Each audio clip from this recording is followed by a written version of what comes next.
manifestation ki video macha ama khatanga share tawrake go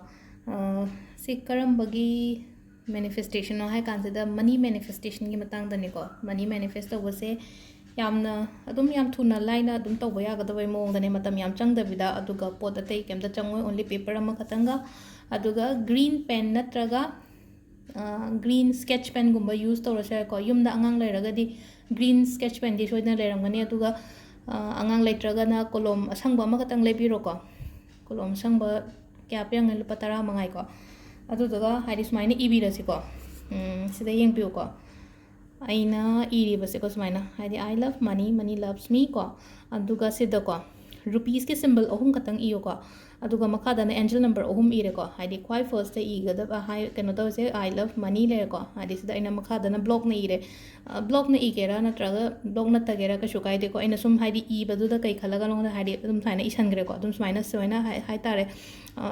alphabet macha gumba adum seasonaraga ire su ka shubudi kai de ko do si ka shu matter taw de block na igadam ne aduna small letter na igadam ne kaina ka shu lete sumaina I love money, money loves me ko aduga rupees ke symbol se leire aina leiriba country hai tare ko aina leiriba country dogi currency ki symbol do thambiyo ko haidi keno dagi khoi gi mete khara dum panda leiba amani sum yengba yawina ko ado noi gi dollar oragana dollar ge symbol gumba maina hai tare ko dain to biro rupees oragana akhoi gi oina di haidi rupees ke symbol se rupees symbol mai to ino ko r oraga maina mache na matek nang do ba thai sana tholai se ko sain to raga rupees ke symbol phasani piro ko aduga angel number akhoi ki jibu symbol da yaw number do 8085207441 ko sumaina kitang kitang gap thamaga sumaina ibiro ko ado si se iba loire na ko iba loira kan se da khoi visualize tawra se ba sigi pot se ado ngasai gi akoina visualize taw matam se da ko hadi akoina son bi bai ko se son bi bai haraga di hadi I love money, money loves me ko aduga aina pamiba amount kumba so dum haibira chu ka shukai de hadi aina hadi amount ma target thame na khala se ba taraga di adu ki amount haibira chu ka shukai de ko ala sida hadi I love money, money loves me se ko ngatang solo ba hadi ngatang solaga aigi vibration aigi energy hai tara ko khatang wanga lakse ba sum solaga di tasingna amuka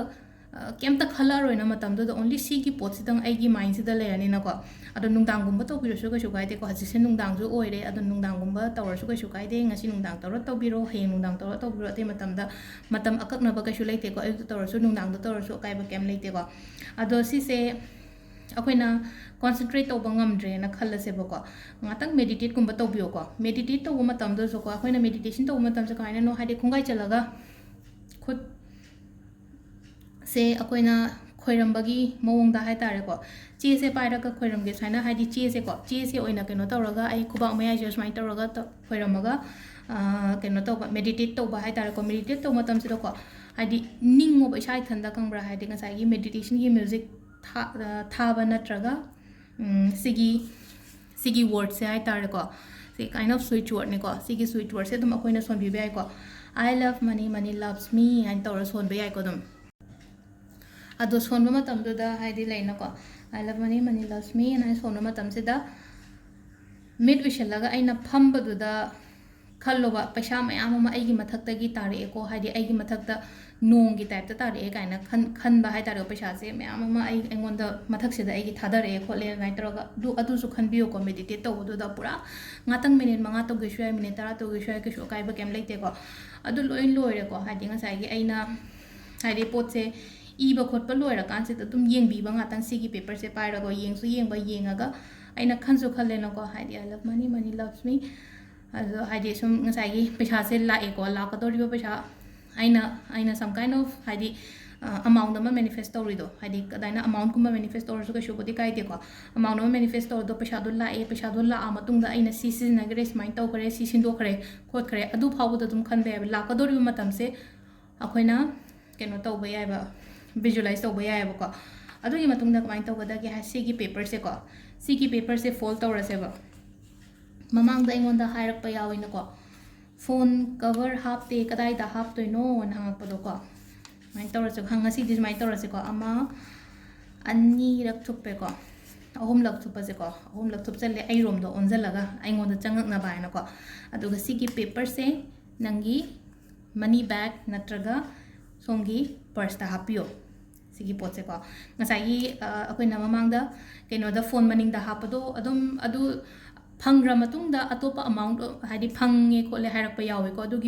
ꯑꯗꯨꯒꯤ ꯚꯤꯗꯤꯑꯣꯒꯤ comment ꯑꯗꯨꯝ ꯑꯩꯅ ꯆꯪꯉ ꯌꯦꯡꯕ ꯃꯇꯝꯗ ꯑꯗꯨ ꯐꯪꯈ꯭ꯔꯒꯗꯤ ꯑꯇꯣꯞꯄ ꯀꯩꯅꯣ ꯇꯧꯕ ꯑꯗꯨꯝ ꯑꯗꯨꯝ ꯑꯩꯅ ꯑꯃꯨꯛ ꯄꯥꯝꯃꯤꯕ ꯑꯃꯥꯎꯟꯠꯀꯨꯝꯕꯗꯣ ꯑꯗꯨꯝ ꯏꯕ ꯌꯥꯏ ꯑꯗꯨꯒ ꯁꯤꯁꯤꯅ ꯁꯣꯝꯒꯤ ꯃꯅꯤ ꯕꯦꯛꯇ ꯍꯥꯞꯄꯤꯒꯗꯕ ꯁꯤꯒꯤ ꯄꯣꯠꯁꯤꯅ ꯀꯣ ꯑꯗꯣ ꯁꯤꯗ ꯂꯩꯔꯦ ꯉꯁꯤꯒꯤ ꯃꯅꯤ ꯃꯦꯅꯤꯐꯦꯁꯇꯦꯁꯟꯒꯤ ꯚꯤꯗꯤꯑꯣꯁꯦ ꯇꯧꯕꯤꯌꯣ ꯃꯌꯥꯝ ꯅꯨꯡꯗꯥꯡ ꯊꯦꯡꯉꯁꯨ ꯊꯦꯡꯅꯀꯣ ꯑꯗꯨꯒ ꯁꯦꯌꯔꯁꯨ ꯇꯧꯕꯤꯔꯣ ꯊꯦꯡꯛ ꯌꯨ